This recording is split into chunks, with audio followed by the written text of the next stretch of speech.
Paul and Barnabas spoke out boldly and confidently, saying, "It was necessary that God's message be spoken to you first, since you repudiate it and judge yourself unworthy of eternal life. Now we turn to the Gentiles, for that is what the Lord has commanded us, saying, I have placed you as a light for the Gentiles, so that you may bring salvation to the end of the earth." तब पौलुस और बरनबास ने निडर होकर कहा, अवश्य था कि परमेश्वर का वचन पहले तुम्हें सुनाया जाता, परंतु जब तुम उसे दूर हटाते हो और अपने को अनंत जीवन के योग्य नहीं ठहराते, तो देखो हम जातियों की ओर फिरते हैं, क्योंकि प्रभु ने हमें यह आज्ञा दी है, मैंने तुझे अन्य जातियों के लिए ज्योति ठहराया है, ताकि तू पृथ्वी की छोर तक उद्धार का द्वार हो। हे जीवित अनुग्रहकारी यहोवा पिता परमेश्वर, हम आज के इस दिन के लिए तुझे धन्यवाद देते हैं, इस वचन के लिए जिसके साथ तूने परमेश्वर हमारे दिन को ब्लेस किया है। हम धन्यवाद देते पिता इस वचन के, उसका कहानी के लिए, इस कथा के लिए, इस वचन के वर्णन के लिए, जिसमें परमेश्वर पौलुस और बरनबास को परमेश्वर जब तू भेजता है अन्य जातियों के लिए, और जब परमेश्वर तो अन्य जातियों के लिए द्वार को खोलता है, परमेश्वर जिसे तूने उत्तम ठहराया है, जिसकी रचना तूने की है, परमेश्वर वो अशुद्ध नहीं है।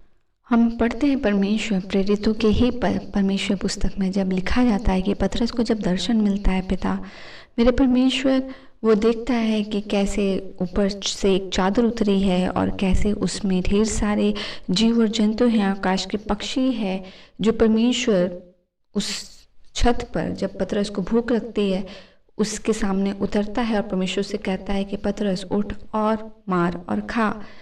एंड परमेश्वर उस समय पतरस उस वस्तुओं को कहता है कि ये मैंने कभी अशुद्ध वस्तु नहीं खाई है, और परमेश्वर फिर दूसरी बार उसे शब्द सुनाई दिया जो वचन कहता है, जो कुछ परमेश्वर ने शुद्ध ठहराया है उसे तू अशुद्ध मत कर। ये वो वचन है परमेश्वर जब तूने पतरस को दिया, और मेरे परमेश्वर, और उसके बाद से परमेश्वर सर्विस शुरू हो गया वचन के द्वारा। उसके बाद पहली बार कुरनेलियुस के घर में, अन्य जाति के घर में परमेश्वर का प्रचार हुआ। परमेश्वर उस द्वार को, जिस द्वार को तूने परमेश्वर पहले अन्य जाति के लिए नहीं, वरन परमेश्वर तूने पहले वो द्वार को अपने लोगों के लिए खोला था। वचन कहता है जो आज हम पढ़ते हैं परमेश्वर प्रेरितों में 3:13 में, उसमें कहता है, मैंने तुझे अन्य जातियों के लिए ज्योति ठहराया है, ताकि तू पृथ्वी की छोर तक उद्धार का द्वार हो। ये बात पौलुस और बरनबास कहते हैं, क्योंकि जब वो प्रचार करने के लिए जाते हैं, परमेश्वर की जाति, जो परमेश्वर के चुने हुए लोग हैं, वो परमेश्वर का वचन सुनना नहीं चाहते और अपने ओर से, अपने पास से वो उसे दूर हटाते हैं, अपने अविश्वास के कारण, अपने गलत कार्य के कारण, अपने परमेश्वर के वचन को नहीं सुनने देने के कारण, अपने कठोरता के कारण वो परमेश्वर के वचन को नहीं सुनते हैं और पौलुस और बरनबास को अपने से दूर हटाते हैं, और इस कारण वचन कहता है कि वो अपने आप को योग्य नहीं ठहराते। और इसीलिए परमेश्वर ने अपने उस फूड को, जो फूड परमेश्वर ने पहले अपने लोगों के लिए रखा था, उसे परमेश्वर ने जेंटाइल्स की ओर मोड़ दिया और उसे अन्य जातियों के लिए खोल दिया। और आज हम सारे लोग परमेश्वर के उस वचन के द्वारा बचाए गए हैं, जहां हम यीशु मसीह के नाम से आज इकट्ठे होते हैं, जहां हमारा इकट्ठा होना और हमारा एक मत होना प्रभु यीशु मसीह में है, प्रभु यीशु मसीह के लहू में है। We all are now united with the blood of Jesus Christ. हम सब आज यीशु के लहू में एक हुए हैं। आज हम सब यीशु के लहू में एक रंग में, एक ट्रांसफॉर्मेशन में, एक इमेज में ट्रांसफॉर्म हुए हैं, that the image in Jesus Christ.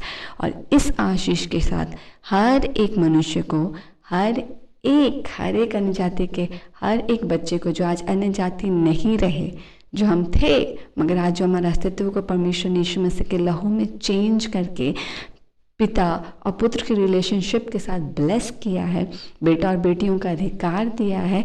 आज हम धन्य हैं इस जीवन के लिए। हर दिन हम विश्वासी को इस आनंद और इस आशीष के लिए परमेश्वर का धन्य कहना चाहिए, जिसके साथ उसने हमारे जीवन को बदला भी है, बचाया भी है और आशीषित भी किया है। परमेश्वर, हम आज के इस दिन के लिए तुझे धन्यवाद देते हैं। और परमेश्वर, इस बात को स्मरण कराने के लिए कि जो प्रेम तूने हमसे किया उसके द्वारा आज हम तुझसे प्रेम कर पाते हैं। और आपने हमें त्यागा नहीं, पर हमें परमेश्वर जीवन के कठोर और जीवन के बाद के न्याय के दिनों के लिए पहले से बचाया, हमारे जीवन में आशीष को दी और यीशु के उजाले के साथ हमारे जीवन को प्रकाशमान किया है। हम ब्लेसेड हैं, हम धन्यवाद देते हैं। और परमेश्वर, इस वचन के साथ हम हर दिन आनंद मनाएं कि हम मसीही जीवन जी रहे हैं और हम संसार से अलग कर दिए गए हैं। हम हर एक उस आइडेंटिफिकेशन से अलग कर दिए गए हैं जो कि परमेश्वर से नहीं जुड़ता है, पर हम उससे अलग आज यीशु से जुड़ गए हैं। इसके लिए हम तुझे धन्यवाद देते हैं। और आज के दिन को यीशु के नाम से हम आशीषित करते हैं। हर बच्चे के लिए, हर बच्चे के जीवन में ये जॉय उमड़े पिता कि यीशु को पाना परमेश्वर सचमुच किसी भी हर्डल हो, किसी भी टफ जर्नी से कम नहीं है। आप खुद से प्रभु यीशु मसीह को नहीं पा सकते हैं, मगर परमेश्वर पिता ने इस बात को हमारे लिए सिद्ध किया कि वो हमसे बहुत प्रेम करता है और उसने उस क्रूस के बलिदान के द्वारा उस प्रेमी परमेश्वर को हमारे लिए दे दिया है। इसीलिए हर दिन इस बात का आनंद मनाए। और हर दिन मैं प्रार्थना करती हूँ आज हर एक हृदय में परमेश्वर इस बात का आनंद उमड़े जो परमेश्वर ने हमसे प्रेम किया है, उसके द्वारा आज हमारा जीवन क्या ही अद्भुत, क्या ही सुंदर, क्या ही आशीषित, क्या ही परमेश्वर के भय से भरा हुआ, डिसिप्लिन और परमेश्वर की छत्रछाया में सुरक्षित है। हम आज के दिन के लिए तुझे धन्यवाद देते हैं, ब्लेस करते हर एक के लिए आज का दिन आशीषित हो।